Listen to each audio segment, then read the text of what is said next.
Start streaming. All right, and we are live. Hey, poor adventurers, and welcome to Hey, Poor Adventurers. That's the name of the show. I blew it early.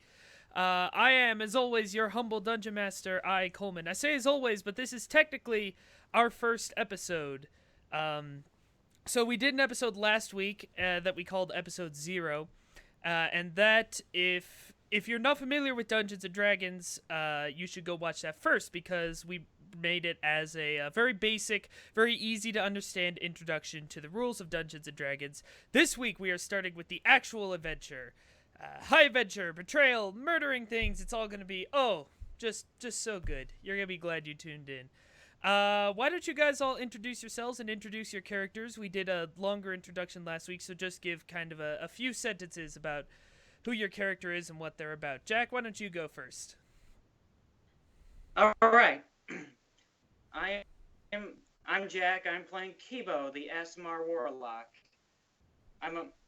I used to be full of light and happiness, but then I got tricked into doing a bad thing. Now I'm full of darkness and made a deal with Satan or something. Yay! David. Also, I'm recording this on my...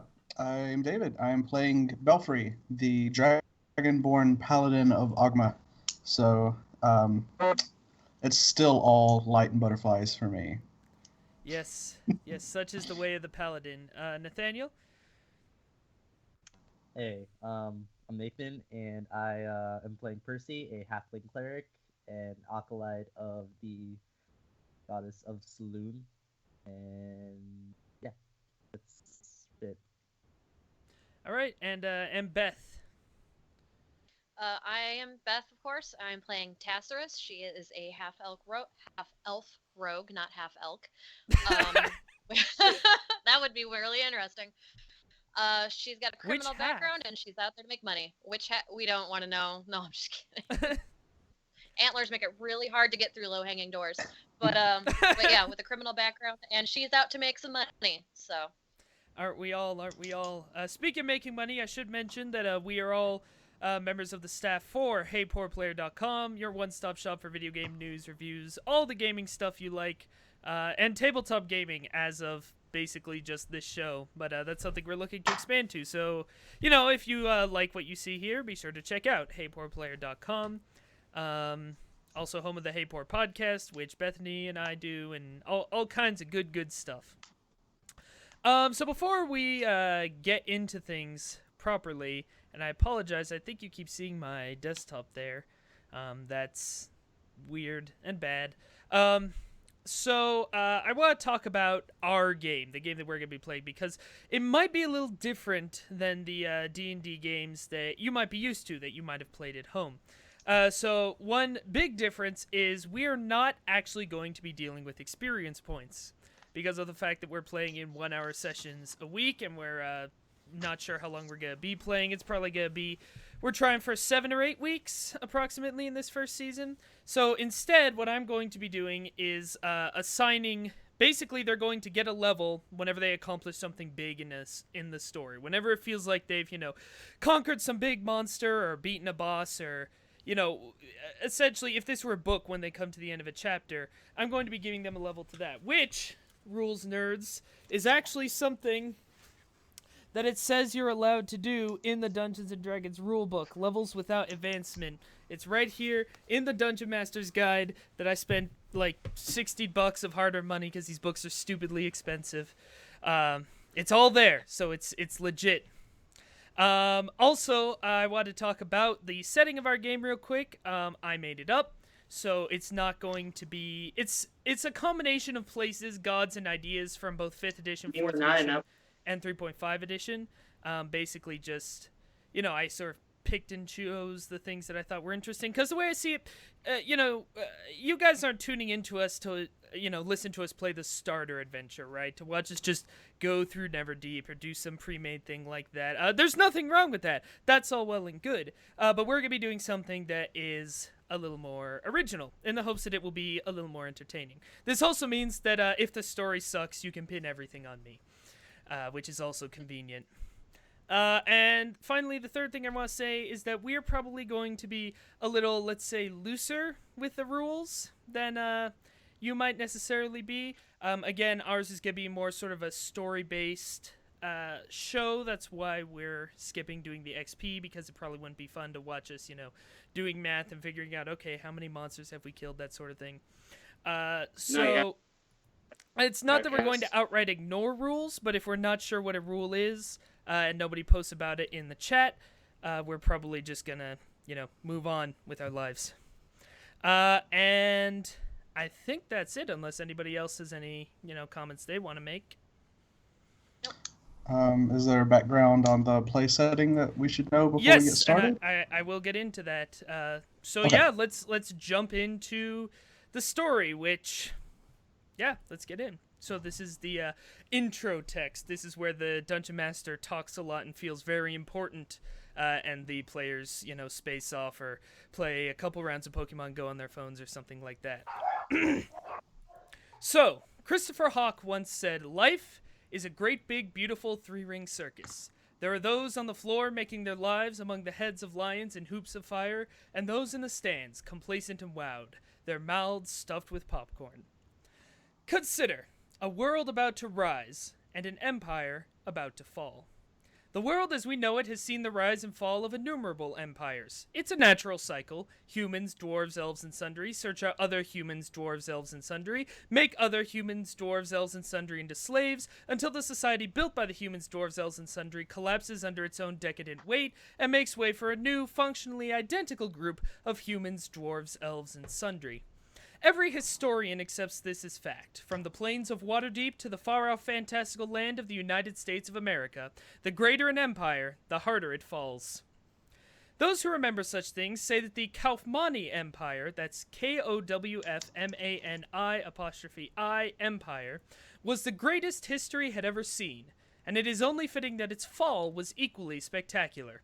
Luckily for you, heroes and audience members, you have front row seats to the nightmare.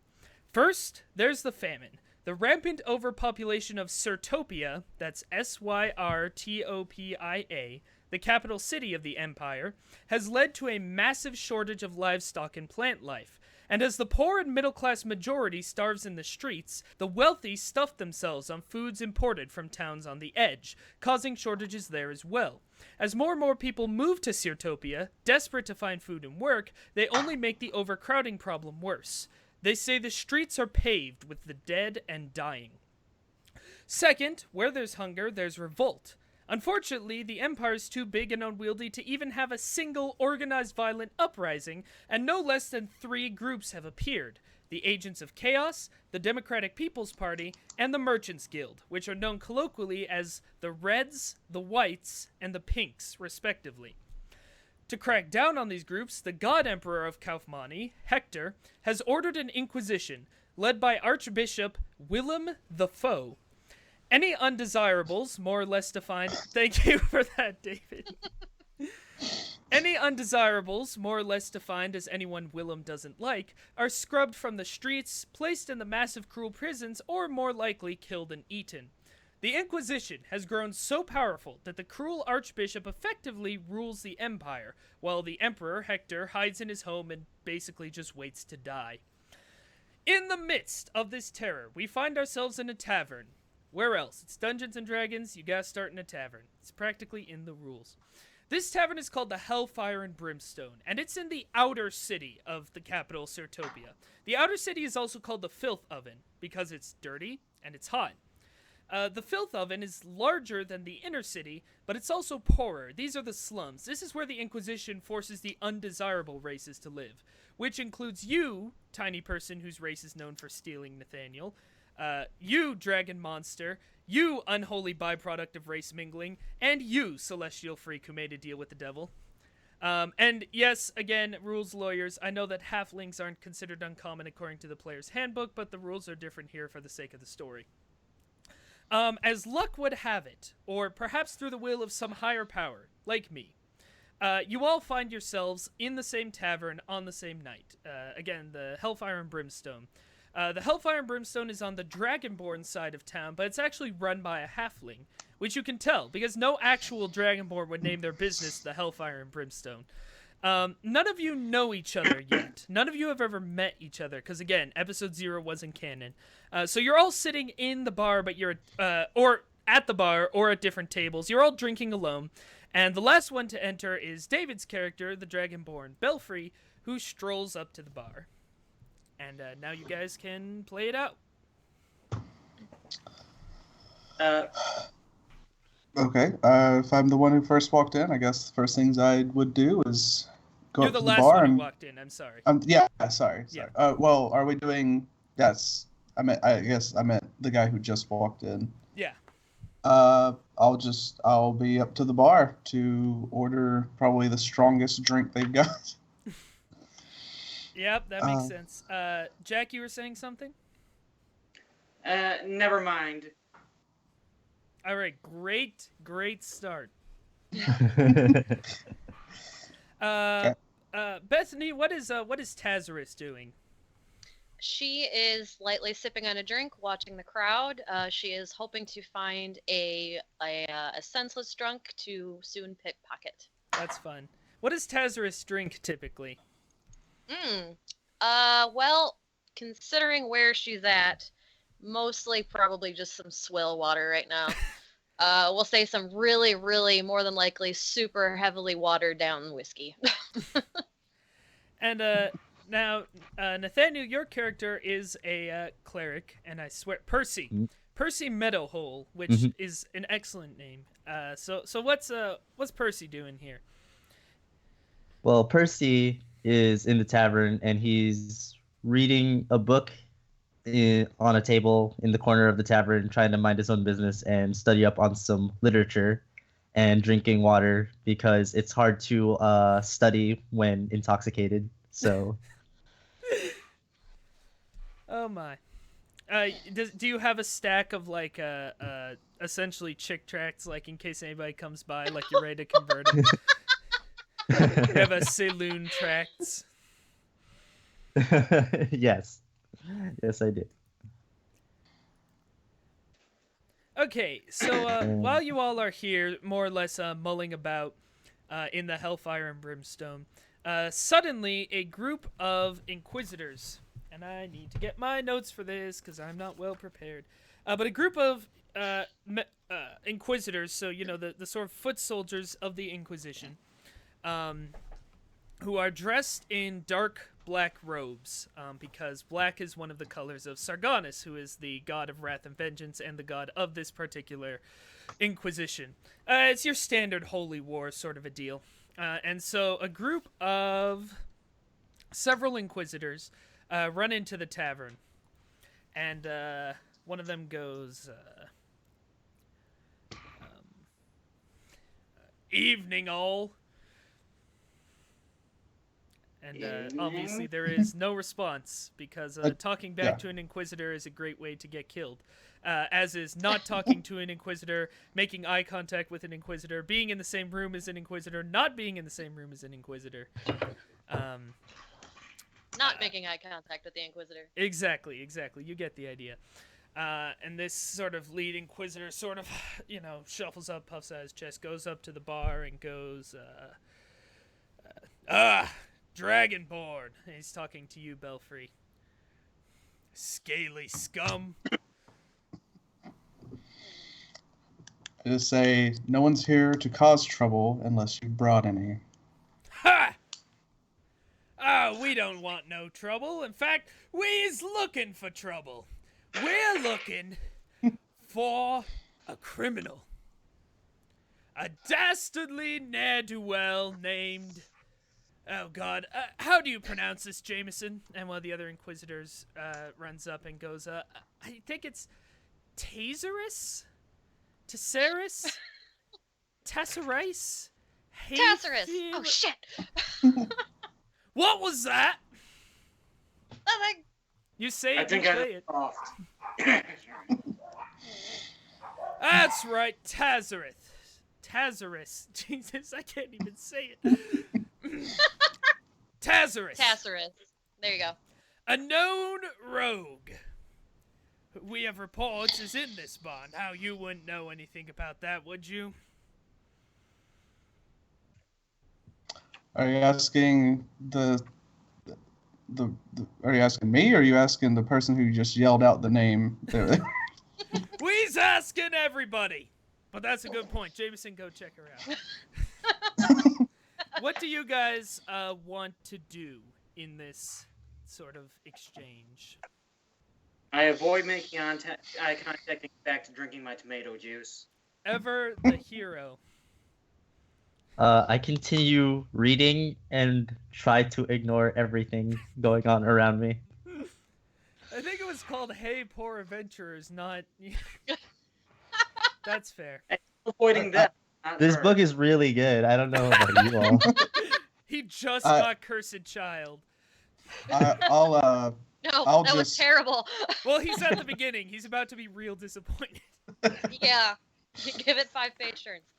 But I go ahead and just down the drink that I just got and just look the other. I have to look down, I guess, to look the Inquisitor in the eyes and just say, "It's best if you look for her." Or I guess I wouldn't know. I will say him. It's best you look for him elsewhere.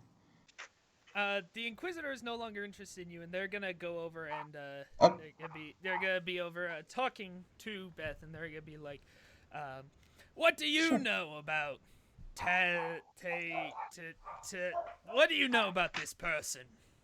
Why do you think it was me? Why do you think I was the one that said something?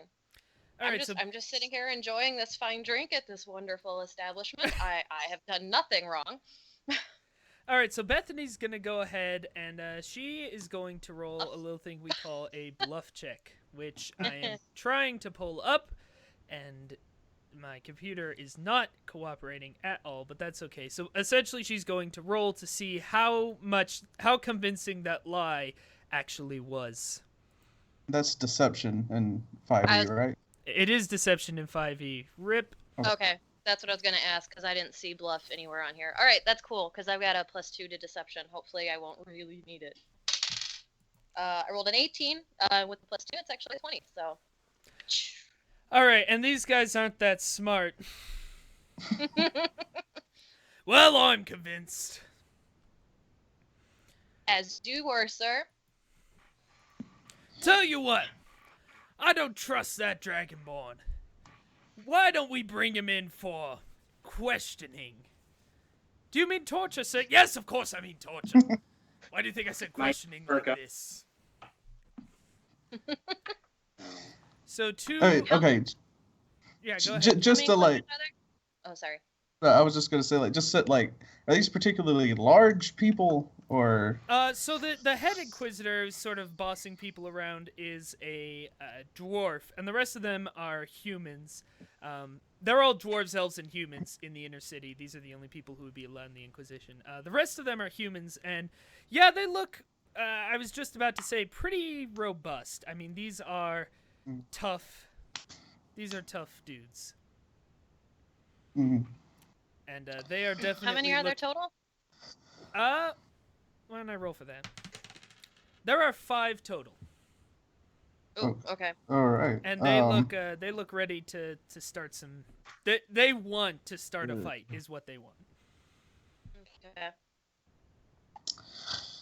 Oh. Well. All right. I don't specifically. I don't know. I don't know if I want to start something in the bar or take it outside. So. Update. Okay. Transfer over to that or no? What'd you say? My computer just finished updating. Do you want me to transfer to that? No, let's just leave it as it is. All right. Okay. We're in a tense moment. Ostensibly. Sorry for interrupting. No, it's fine. Can I ask a quick question? Sure. How crowded is this tavern right now? Like, could somebody say do something really quick and then like kind of melt away into the crowd? It's pretty or is much it pretty like vacant? at this point. It's pretty much just the 9 of you. There is the bartender, a halfling, as I mentioned, who's just kind of watching things and not getting involved. There were a couple other people, but they've sort of snuck out. So right now it's pretty much just you four and those 5. And it's not a big space, but it's, it can fit 9 people. Okay. Hmm. All right.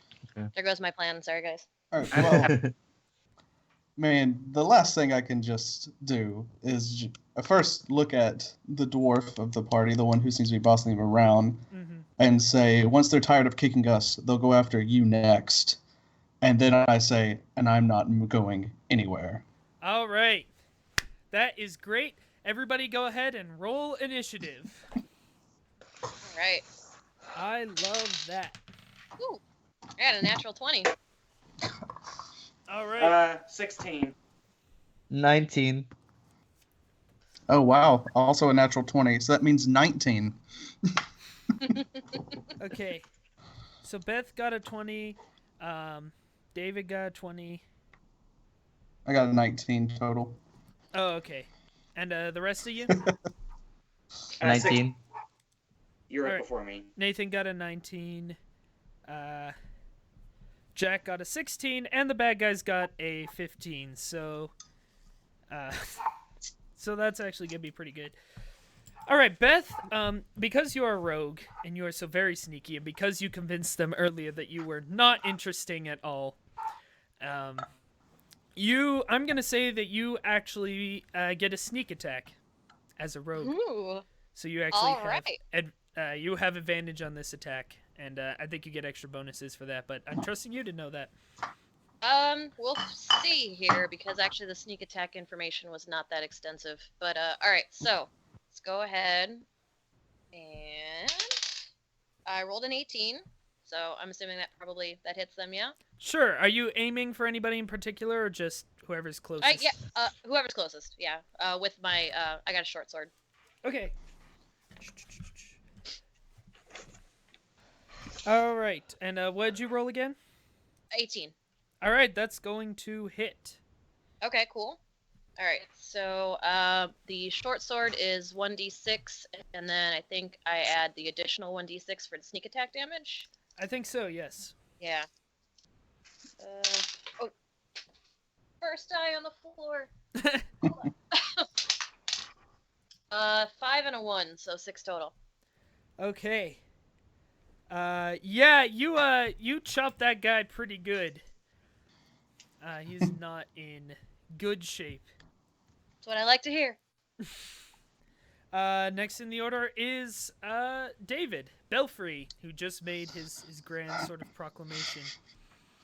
I'm assuming there's at least one of them close to me who was trying to like grab me or something, or do I need to move up to get to one of them? But real quick, I just wanted to say the chat's a little bit behind. They're recommending you buy the Inquisitors drinks to call them down. Charisma that shit. But I just near murdered one. I don't know Yeah, if I'm that's afraid gonna it's a go. little too late for that, friends. I don't think all the charisma in the world is gonna much help now. I'm sorry, I dropped my knife into his spleen. It happens to everybody. That would be one hell of a deception check. Yeah. Anyway, yeah, David, you're close. 2 of them were heading towards you to like grab you and take you away. So yeah, you're All within hurting distance. Sure, and I'm assuming that blowing breath weapon would get lots of friendlies in that mess. So Yeah, probably. I'll just swing the long sword and see what happens at whoever's closest. Sure. I guess I could say. Okay. So that's 22 to hit. Yeah, that'll definitely get this guy. All right, so let's see what I do. That's 9 damage. All right. Yeah, that's Swing against him. he's almost dead just from that. All right. They were not they wanted a fight, but they were expecting you guys to be sort of poor, common, bar jerks. You might pick up a stool or something. He looks pretty surprised when you stuff a longsword into him. Nathaniel. Okay, so I keep reading. No. Percy is gonna grab his book, put it in his backpack, and grab his backpack and hide under the table. Pull out his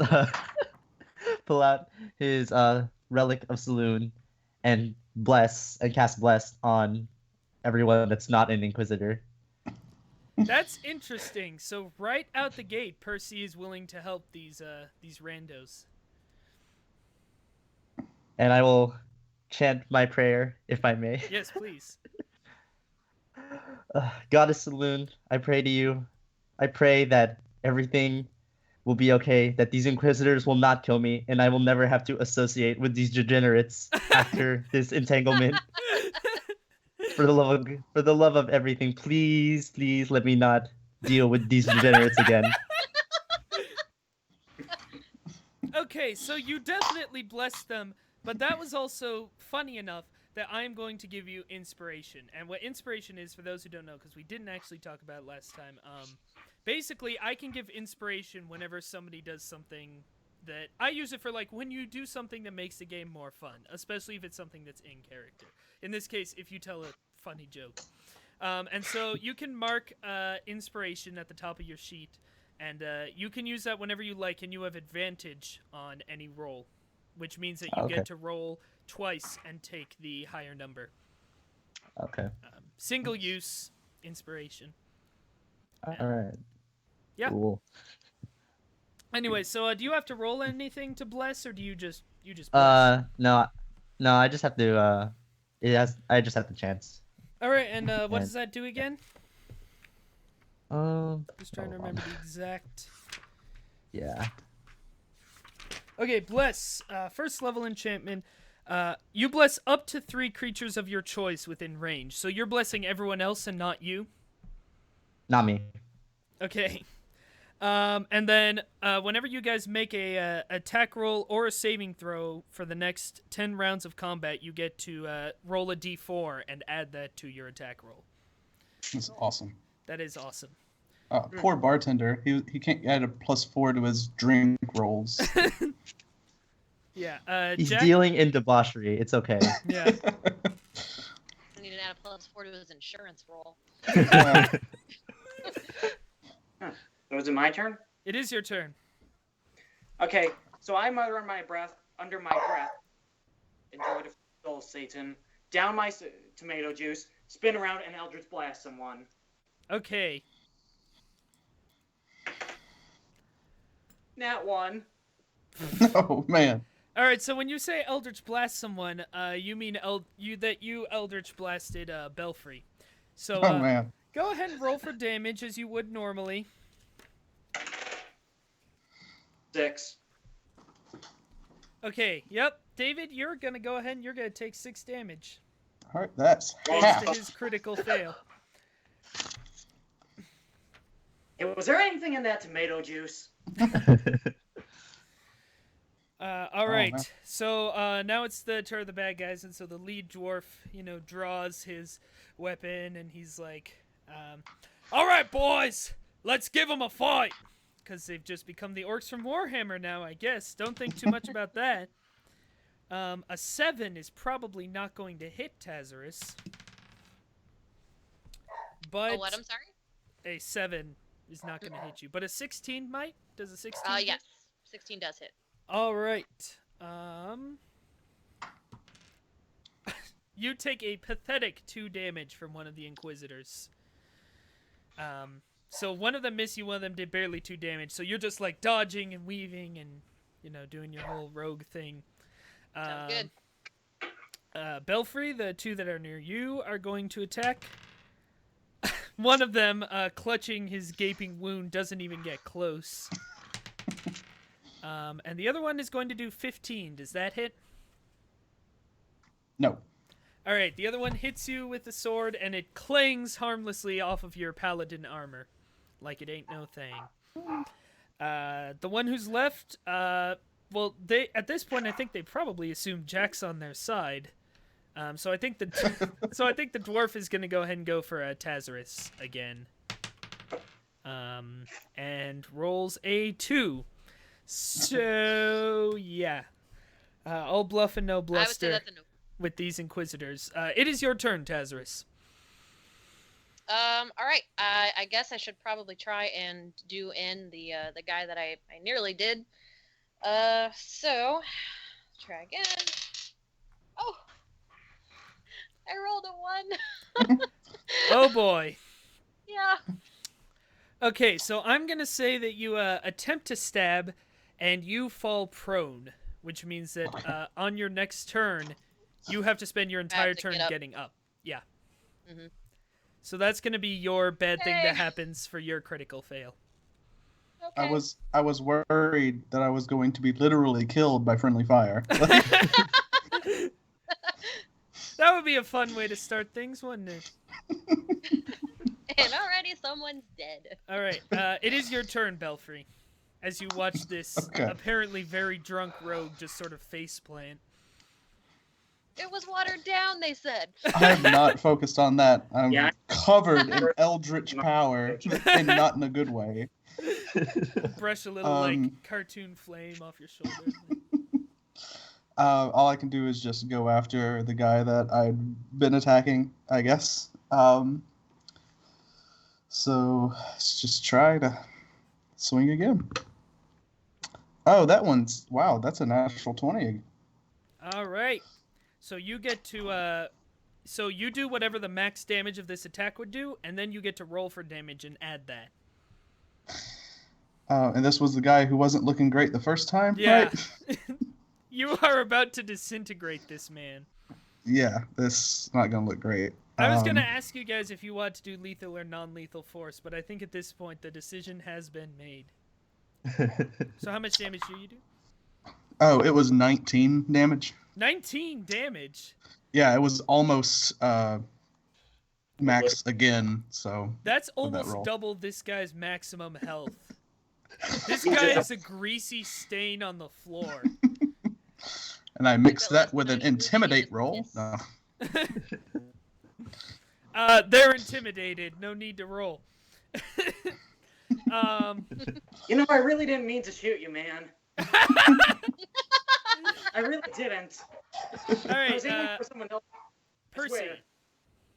the cleric under the table. Yep. The dwarf is still up, right? Yeah, the dwarf is still up. The dwarf is attacking Okay. the rogue.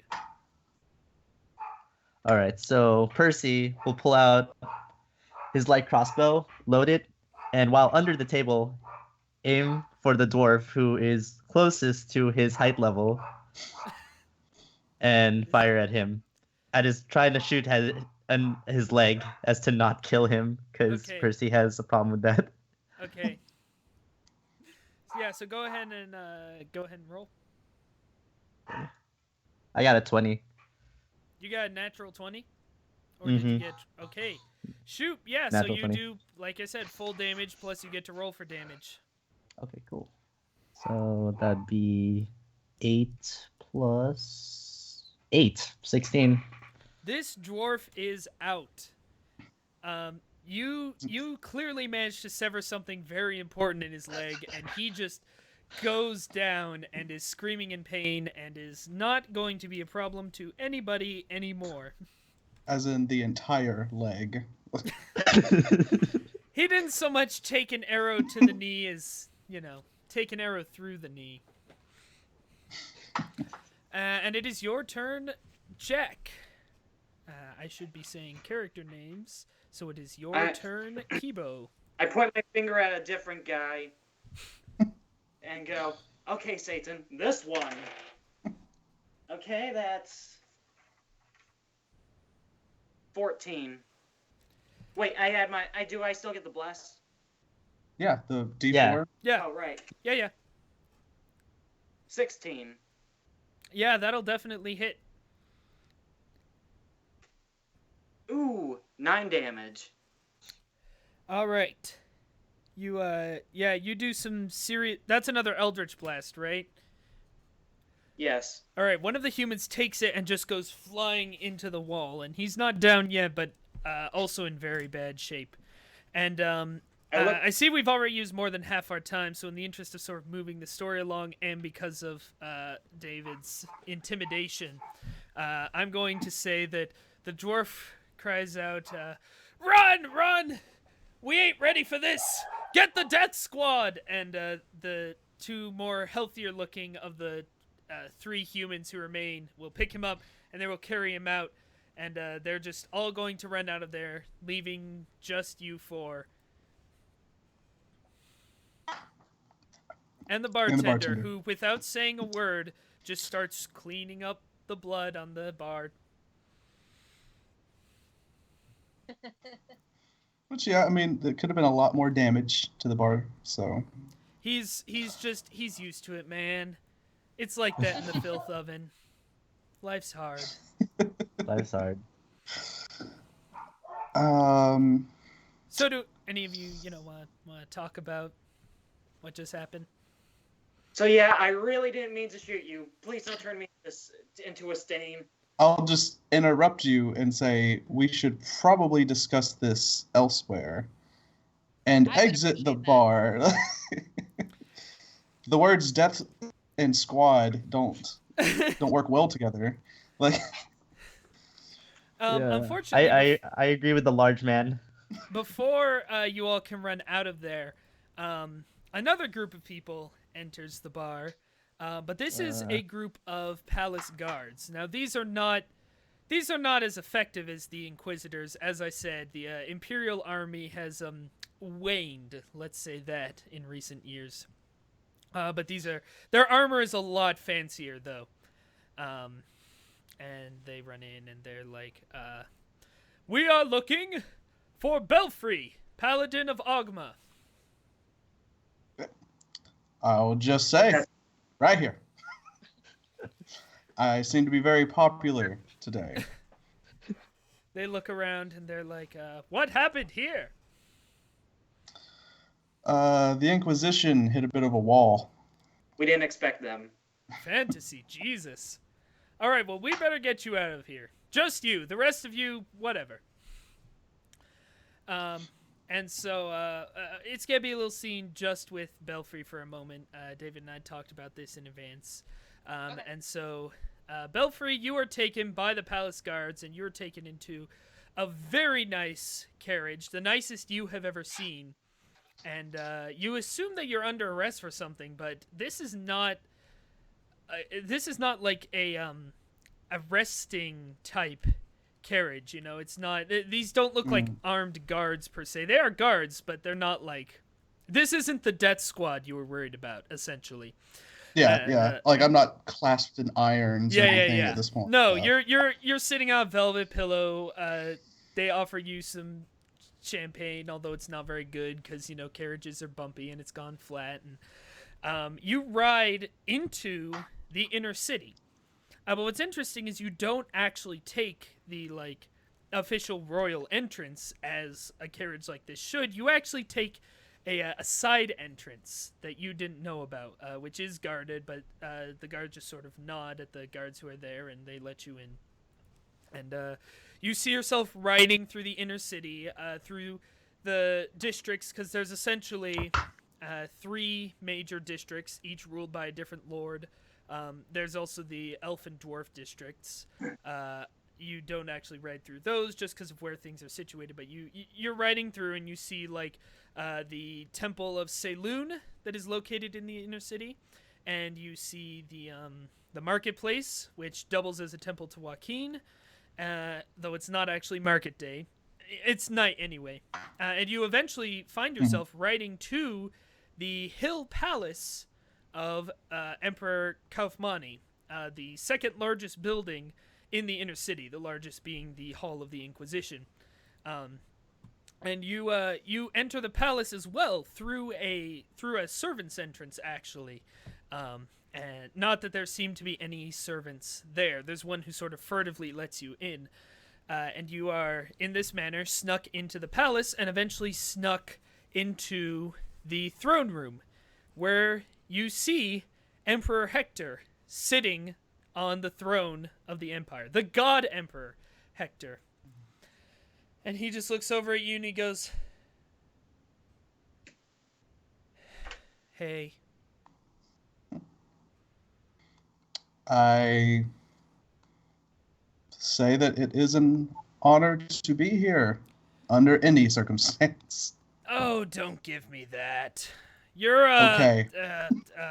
Belfry, right? Yes. Yeah, what's, you, Dragonborn and your nicknames. You have an actual name, right? Do I get to know that, or is that, like, culturally insensitive? It is not culturally insensitive. It is simply that the name that matters to me most would be Belfry. Within the ill-fated Belfry, I did have another name. Yeah, shame. So you are the Belfry who is from the Grand Belfry of Ogma, the Temple of Ogma that was about a day's ride away. Yes, that would be the same. Shame about what happened to it. Damn shame. But as it turns out, I think you and I have the same problem. I would say so as well. And with this, he's been sort of lounging in his throne. With this, he actually gets up and he starts pacing. Not like a royal pacing, but a furtive sort of pacing. And he goes, I've been looking for somebody who can help me out. And I think you might be that person. I've heard that you are, despite being an undesirable Dragonborn, you have something of a reputation for being stalwart and loyal and lawful in all things. Such comes with the title of Paladin, yes. Yeah. It's that lawful part I'm interested in. You know I make the law, right? Or at least I used to, before Willem took everything over. And that's where I say you and I might have the same problem. Here's the thing. The Empire is dying. I don't know if you noticed. Shit sucks. I thought that giving the Inquisition more power would help fight the rebels and the barbarians, but for some reason it didn't go quite like I thought. For some possibly plot-significant reason, one might say. It doesn't seem to be working, and now the Archbishop, the foe, he's too powerful to stop. And that's what I need your help with. Okay. That sounds like a noble cause. Where do I start? Noble! Yeah! Yeah, the thing is, I don't actually want to stop the Inquisition, per se.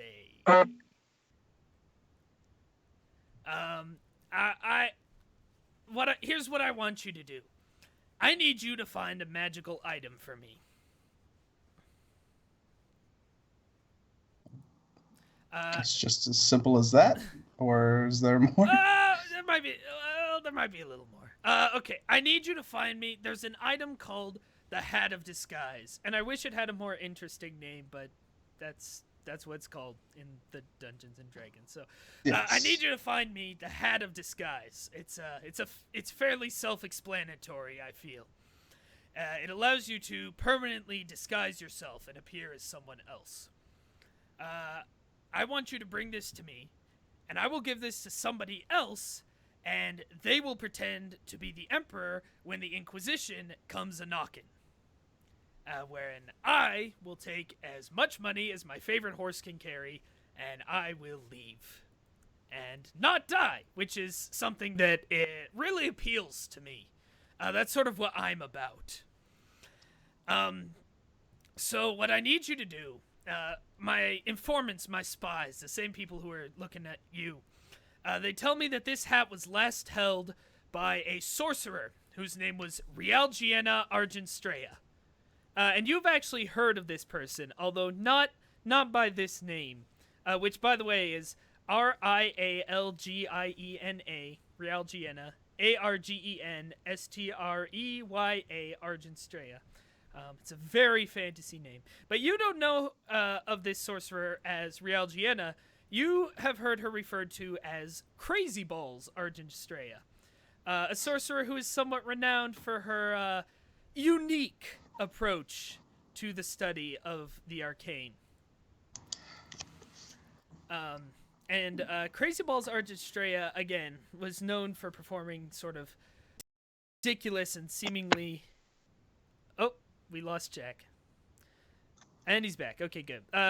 She was known for performing, What? frankly, crazy experiments until her Sorry. workshop... 10% right now. Until her workshop collapsed under the weight of its own magic. And the Emperor goes, yeah, I can see by your face that you've heard of her. When her workshop collapsed, essentially, exploded, it actually disappeared into the astral plane, the realm of thoughts and dreams and so on. So that's where you're gonna have to go to get the Hat of Disguise. And the only way you can safely travel to the astral plane is with a dream crystal. So that's the job. You're gonna need to find a dream crystal, use it to travel to the astral plane, find the Hat of Disguise, and bring it back here to the Hill Palace. Do you think you could do that for me? I definitely think I can. Great. Obviously, I can't... This mission has to be secret. I can't have the Inquisition or the Lords of Sertopia, those bastards, or anyone else hearing about this. So, Yes, I'm not going to be able to give you official support. But, I am authorizing you to hire anyone you want. And anyone who undertakes this mission with you, tell them that I will give them great wealth and a place in the inner city. So go around the I Filth Oven understand. I'm sorry. What'd you say? I said that I understand, and I was going to say that I understand that it needs to be secret, almost as if, like, secret construction on a new belfry would have to be secret as well. You know what? Sure. You do this for me, you can build a belfry you want in the probably week or so before the barbarians wipe us out. Go nuts. Just do this quietly Sure. and quickly. If it were up to me, you're probably gonna need a rogue. Somebody who's good at tracking and taking items like the Dream Crystal. You're probably gonna want someone who has powerful magical abilities, because the astral plane is also the realm of magic. And you're gonna need... This might seem a little unorthodox, but you're gonna need a halfling.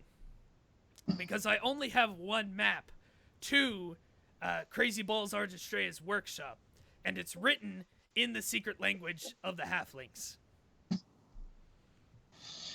This is a real thing, the secret language of the halflings. Look it up in the player's handbook if you think I'm bullshitting you. Okay, I didn't say anything. It's not We're all necessarily a thinking good lore detail, but it is a lore detail. And so I'll see what I can round up. All right. And with that, he sends you on your way, and you get a ride back to the Filth Oven. They presumably just dump you in front of the tavern where you were before, where, again, for the sake of expediency, we'll say that you run into everybody else. I was sitting outside. We never I was left. sitting outside tapping on the wall with a stick. So at this point, I guess I should try to start up a conversation with Taseris, Kibo, and the bartender, the halfling bartender inside the bar, since I need a halfling. Sounds good. No. Oh, okay. Am I going to have to try to sell this, or for the sake of expediency, do I just explain? I want to hear what you say to them. Oh man, it is very good that I follow a deity that really doesn't like lying to people. So I just come right out and say that the Emperor has tasked me with pulling together a team that will be richly rewarded. I'm already in. Yeah, that was the pause was. No. Sounds like you might need some sort of magic or something. I'm in, but I have one catch. There's some people I'm after. If I get help finding these people, you have my cooperation.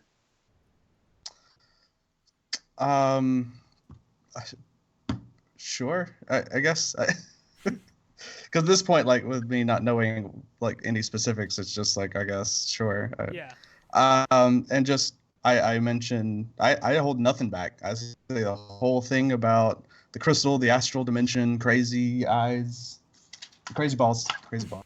Do I know anything about crazy balls?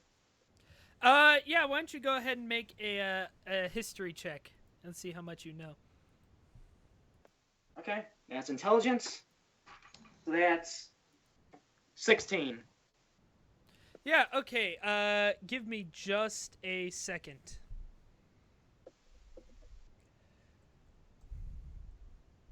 All right. Pretend I'm doing something entertaining, audience. Let's see what the chat's up to while I do this. Loading. That's what the chat's up to. Just give me a sec. I'm gonna plug my phone back into charge.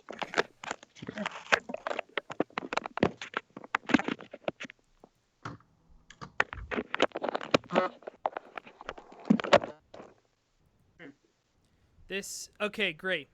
So you know that Crazy Balls Argentstrea was actually a tiefling, and what she was mostly interested in was studying the astral plane, which is the realm of thought and dream, where visitors travel as disembodied souls.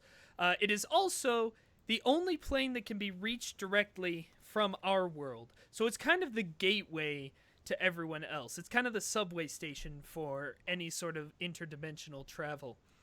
And you know that many sorcerers see the astral plane as possibly the source of magic, a reflection of the, in her case, tiefling soul. You don't put any stock in this because you've sort of, as a warlock, you've seen where power comes from. And you don't think that this astral plane nonsense has anything to do with it. And you're honestly not surprised that her experiments ended in such catastrophic failure. Fucking tieflings. A popular sentiment in the Empire. Especially since I'm half angel, so... Right. Which brings me to a new thing. At this point, because I'm like, you said the Satan stuff out loud. You did right, say the Kibo? Satan stuff out loud. All I'm wanting to do, and this is more just for Belfry's own like sense of security, I guess. I want to use one of my uses of divine sense, which within 60 feet I can basically detect celestial, fiend, or undead creatures. Mainly just wanting to make sure this isn't some kind of like fiend in disguise or something trying to fool and get into... No, when you do that, you sense a celestial presence, and you're probably knowledgeable enough to know that Kibo here is an Aasimar, which is basically a descendant of the gods. Mm. So you're a little more comfortable with it. Yeah, I mean, yeah, it definitely helps to feel a celestial presence instead. So like, okay. So with that aside, like I said, the only thing else I could think of is that I tell them literally everything that was told to me. Percy, what's your reaction to this? Sorry about that. So I overhear the entire conversation. It did involve you. I was kidding about the bartender. No, you say you're fervently talking to the bartender like, and if we can get the hat of disguise. And the bartender, again, is just sort of silently like, seems like he might be into it. And Percy is listening to the conversation, but as he's listening, he slowly is putting everything in his bag as to not be too suspicious and starts slowly walking out of the bar. I roll to notice him leaving. You notice him leaving. Where are you going? Anywhere but here. Hopefully the temple. Why? Because this sounds way, way beyond. You guys don't think it's suspicious, right? this astral plane stuff, this whole finding this weird artifact thing. He could be going to the plate of mashed potatoes for all I care. If it leads me to who I'm after, I'm in. Well, I think it's definitely extremely suspicious. So you share my sentiments, like. Oh, absolutely. Yeah. I just want Well, money. that's So later. Just I like got my how, car. just like how I do not believe the most appropriate use of such magic is to cowardly run away from your problems. Oh. Which I meant the Emperor that whole time. If you take that to be personal, that's on you. But the only thing I can leave with is, but what else do you think you can do? Because I myself am out of other answers. It is true, Percy, that you have so far been turned down from going into the Temple of Saloon because it is in the inner city, and you are stuck in the filth oven. True. I'm gonna say this right now. I don't like where this is going, but I'm gonna have faith that Saloon is illuminating a path for me, and maybe it is with you, degenerates. But I guess we'll just have to see. I am obviously like a full paladin of a god. I'm still a degenerate. Obviously, the sort of undesirables narrative has sunk in for Percy, but we will have to deal with that next week, as Taseris lets you all know that she does know where you can find a dream crystal, and next week you will have to go get it. And that's our show, everybody. Thank you for tuning in this week. We hope you've enjoyed what you've seen. We hope that you'll tell other people about it. We do appreciate if you're able to, and if you want to, and if you'd like to, do share the link to this video. The recording will be going up. If you're subscribed, you can see it. Even if you're not, you can see it. But do, feel free to tweet about the show, to post about it on Facebook, things like that, because the more people we can get watching the show, the more we can prove it's viable, the more episodes we can do, which is fun for everyone. Beyond that, you can find all of us at www.HeyPoorPlayer.com.